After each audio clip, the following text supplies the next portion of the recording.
Okay, let us discuss with this one enzyme inhibitors. Already we discussed non-competitive inhibitors. The non-competitive inhibitors are involved in some other cells. ఇక్కడ ఏంటంటే అదస్థ పదార్థపు అణువులు తర్వాత నిరోధకాలు ఒకదానొకటి పోలి ఉండవు.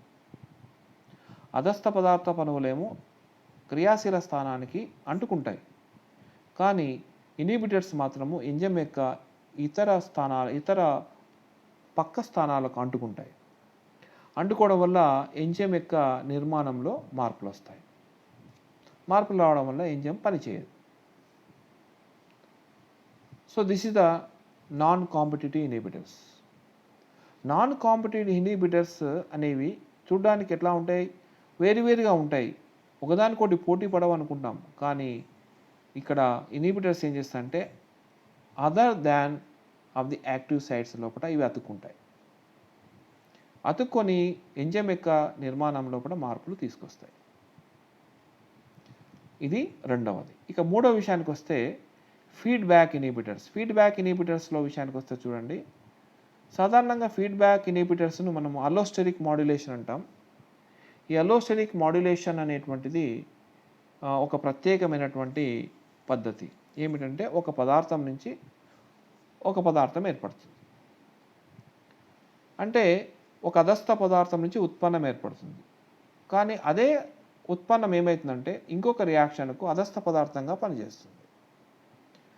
మళ్ళీ ఉత్పన్నం ఏర్పడుతుంది, మళ్ళీ ఆ ఉత్పన్నం ఏమవుతుందంటే ఇంకొక రియాక్షన్కు అదస్థ పదార్థంగా పనిచేస్తుంది. ఇట్లా ఈ రకంగా పదార్థాలు ఏర్పడుతూ పోతున్నప్పుడు, మధ్యస్థ పదార్థాలు ఏర్పడుతూ పోతున్నప్పుడు ఎక్కడో ఒక చోట ఏం జరుగుతుందంటే కొన్ని అదస్థ పదార్థ అణువుల నుంచి వచ్చినటువంటి ఉత్పన్నాలు ఎక్కువ సంఖ్యలో ఏర్పడతాయి. ఎక్కువ సంఖ్యలో ఏర్పడినటువంటి ఆ ఉత్పన్నాలు ఏమైతాయంటే తర్వాత జరిగేటటువంటి చర్యకు అడ్డుగా నిలుస్తాయి. ఒకవేళ అక్కడ ఉపయోగించబడేటువంటి ఎంజైము అల్లోస్టెరిక్ ఎంజైమ్ ఉన్నట్లయితే ఈ యొక్క అదస్థ పదార్థ అణువులు ఏవైతే ఉన్నాయో, ఉత్పన్నాలుగా ఉన్నటువంటి అదస్థ పదార్థ అణువులుగా పనిచేస్తాయో, అవి అక్కడికి వెళ్ళి ఉత్పన్న స్థానంలో అక్కడ ఉన్నటువంటి ఆ ఎంజైమ్ యొక్క క్రియాశీల స్థానంతో కాకుండా అల్లోస్టెరిక్ స్థానంతో బంధితం అవుతాయి. బంధితం కావడం వల్ల క్రియాశీల స్థానం మూసుకొని పోతుంది. అంటే అర్థం ఏంటంటే కొన్ని ఎంజైమ్స్ కొన్ని ప్రత్యేక నిర్మాణాలు కలిగి ఉంటాయి. అల్లోస్టెరిక్ ఎంజైమ్స్ ఏంటంటే రెండు రకాల స్థానాలు కలిగి ఉంటాయి. ఒకటేమో క్రియాశీల స్థానము, రెండవది అల్లోస్టెరిక్ స్థానాలు రెండు ఉంటాయి. అల్లోస్టెరిక్ స్థానం ఎప్పుడైనా ఏదైనా నిరోధకంతో ఒకవేళ బంధించబడితే క్రియాశీల స్థానం మూసుకొని పోతుంది. ఒకవేళ అది విడుదలైన తర్వాత మళ్ళీ క్రియాశీల స్థానం తెరుచుకుంటుంది. తెరుచుకున్నప్పుడు అదస్థ పదార్థం అటాచ్ అయితే అప్పుడు చర్య స్టార్ట్ అవుతుంది, లేకపోతే చర్య ఆగిపోతుంది. అంటే వేరొక పదార్థం యొక్క సంఖ్య పెరిగినప్పుడు ఒక్కొక్కసారి ఒక ఎంజైమ్ యొక్క పనితీరు ఆగిపోతుంది. మరి ఎప్పుడు మొదలవుతుంది, అట్లే స్టాప్ అవుతుందా అంటే మళ్ళీ ఏమనుకోవాలంటే ఏ పదార్థ అణువులు అయితే ఎక్కువ సంఖ్యలో ఉన్నాయో వాటి సంఖ్య మారుతూ ఉండాలి, మళ్ళీ కన్వర్ట్ అవుతూ ఉండాలి. కన్వర్ట్ అవుతుంటే వాటి యొక్క గాఢత తగ్గుతుంది. గాఢత తగ్గినప్పుడు ఆటోమేటిక్గా దీనిపైన అతుకున్నటువంటి అణువు కూడా విడుదలవుతుంది. విడుదలైనప్పుడు అల్లోస్టెరిక్ స్థానం ఖాళీ అయినప్పుడు క్రియాశీల స్థానం మళ్ళీ తెరుచుకుంటుంది. తెరుచుకున్నప్పుడు ఆటోమేటిక్గా అదస్థ పదార్థం వచ్చి దాంట్లో అటాచ్ అయినప్పుడు చర్య కంటిన్యూ అవుతుంది. సో దీన్ని ఏమంటామంటే ఫీడ్బ్యాక్ ఇన్హిబిషన్ అని పిలుస్తారు. ఓకే, సో ఈ రకంగా మనకు అదస్థ పదార్థాలుతో పాటు ఇన్హిబిటర్స్ పోటీ పడతాయి. ఆ ఇన్హిబిటర్స్ అనేటివి ఒకటే మాదిరిగా ఉండవచ్చు, just like succinate and malonate. దానికి enzyme succinic dehydrogenase. Non competitive inhibitors లోపల అదస్థ పదార్థపు అణువులు substrate molecules and inhibitors are different structures, not similar to that of, but even though involved in the competition. That is known as the non-competitive inhibitors. Like example, copper, Hg and Ag, silver and mercury is the heavy metals are involved in the body and stop the activity, biological activity in the cells and disturb the cells also sometimes. The third one is feedback inhibitors. Sometimes the more concentrated product will be formed that will be also acting as a substrate molecule and inhibit the other reaction for some time. Then afterwards it will be continue.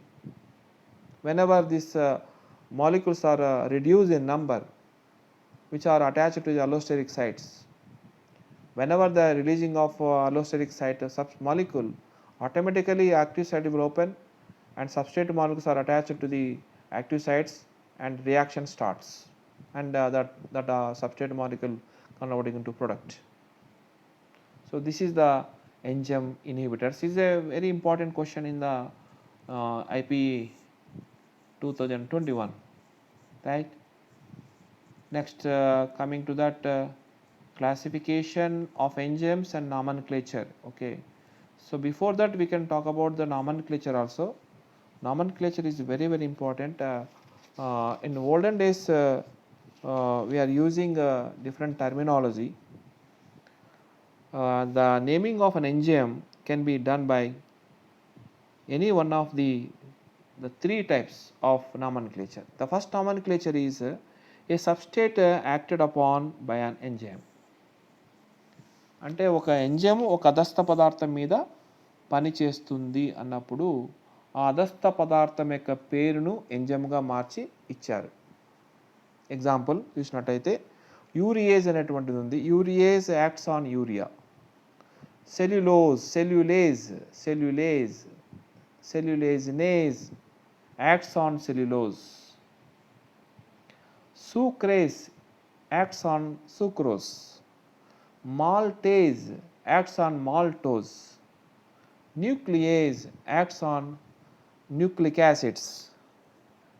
Lipase acts on lipids. ఈ రకంగా చెప్పుకునేవాళ్ళు first ఇది. ఇక రెండో విషయానికి వస్తే type of reaction catalysed by an enzyme. Enzyme ఏ చర్యలో పాల్గొంటుందో ఆ చర్య యొక్క రకాన్ని మనము ఎంజైమ్ పేరుగా ఇస్తాం. మీరు చూడండి ఇక్కడ కార్బాక్సిలేజ్ అన్నాం. Carboxylase help in carboxylation. Let us see that carboxylation gorilla example మీకు తెలుసు. Rubisco enzyme is there. Rubisco, ribulose 1,5-bis carboxylase and oxygenase. Whenever carbon dioxide is available, carboxylase. Whenever oxygen is available, oxygenase. Oxygenase involved in the photorespiration. Carboxylase involves in the C3, C4 also. Okay, right? So here the type of reaction, when this reaction is carboxylation, carboxylase help in carboxylation. Dehydrogenase helps in dehydrogenation. Isomerases are there. Isomerases are help in isomerization. For example, DHAP converts into G3P. Glyceraldehyde 3-phosphate converting into DHAP. DHAP converting into G3P with the help of enzyme triose phosphate isomerase. Triose isomerase. So isomerization is takes place. Glucose 2 converting into fructose. Fructose is converting into glucose. Like that. So 3-phosphoglyceric acid is converted into 2-phosphoglyceric acid. One type of isomerization. The phosphate group transferred from third carbon to second carbon. Like that. You have already seen in the glycolysis. Oxidases are help in oxidation. Phosphorylation.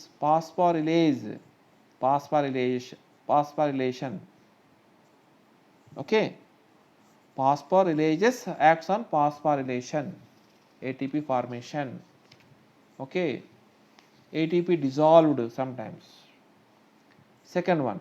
Third one is we can see that the combination of both, that is substrate molecule, take into consideration, and also the type of reaction also take into consideration. Both are involved here. రెండు కలుస్తాయి, కలిసినప్పుడు ఆటోమేటిక్గా పేరు ఇవ్వడం జరుగుతుంది. So let us see that malate dehydrogenase అన్నాడు. malate dehydrogenase అంటే malate అనే పదము సబ్స్ట్రేట్ మాలిక్యూల్, dehydrogenase అనే పదమేమో అది type of reaction. So malate పైన జరిగేటటువంటి రియాక్షన్ ఇది. ఏ రకమైన రియాక్షను? డీహైడ్రోజనేషన్, హైడ్రోజన్ తొలగించే రియాక్షన్స్, తొలగించడం అనే అంశాన్ని మనం చూస్తాం అన్నమాట. ఓకే. సో ఆ రకంగా మనకు చూడొచ్చు.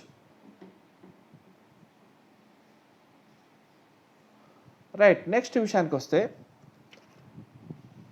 మీకు citric synthetase, okay, pyruvic kinase, ఇవన్నీ కూడా మనము టైప్ ఆఫ్ రియాక్షన్ ఉంటుంది, ప్లస్ సబ్స్ట్రేట్ మాలిక్యూల్ యొక్క నిర్మాణం కూడా మనకు కనిపిస్తుంది. సబ్స్ట్రేట్ మాలిక్యూల్ ఏంటి, ఆ పదాన్ని తీసుకుంటాం, తర్వాత టైప్ ఆఫ్ రియాక్షన్ తీసుకుంటాం. ఫర్ ఎగ్జాంపుల్ చూడండి, ఎక్సోకైనేజ్ అన్నాం. ఎక్సో అంటే 6 కార్బన్ల పదార్థం అని అర్థం వస్తుంది. 6 కార్బన్ల పదార్థము అదస్థ పదార్థంగా ఉంది అని అర్థం వస్తుంది. కైనేజ్ అన్నాం, ఫాస్ఫేట్ కలిపేటటువంటి చర్య. So glucose is converting into glucose 6 phosphate అనే చర్య అని అర్థం తెలుస్తుంది. ఓకే. సో ఈ రకంగా మనకు ఫాస్ఫారిలేషన్ జరగడానికి సంబంధించినటువంటి చర్యలు కొన్ని ఉంటాయి, అక్కడ కూడా మనకు కనిపిస్తుంది. ఇంకొకటి ఎంజైమ్స్ యొక్క చివరి పదము సఫిక్స్ అంటాం కదా, అది ఏజ్ అనే పదంతో పూర్తవుతుంది. అయితే అన్నిటికీ ఆ పేర్లు ఉండవండి. ఏజ్ అనే కొన్ని పాతగా అంటే ఓల్డెన్ డేస్లో కనుగొన్నటువంటి ఎంజైమ్స్ పేర్లు మాత్రము అలా ఉండవు. ఫర్ ఎగ్జాంపుల్ పెప్సిన్, ట్రిప్సిన్, తర్వాత రెనిన్, కేసిన్, ఇలాంటివి ఉన్నాయి. ఇలాంటివి మా ఒక ఎంజైమ్స్కు ఆ పేర్లు అట్లానే ఉన్నాయి. Actually, those are simple enzymes made up of only proteins. But whereas the conjugated enzymes are there. Conjugated enzymes are made up of 2 parts. One is a protein part and non-protein part. Protein part is called as apoenzyme. Non-protein part is a cofactor. The cofactor is classifying into 3 types. You know, the prosthetic group, tightly bound with, loosely associated, and tightly bound with that. So you can prosthetic group, coenzyme, metal ion cofactors are available here.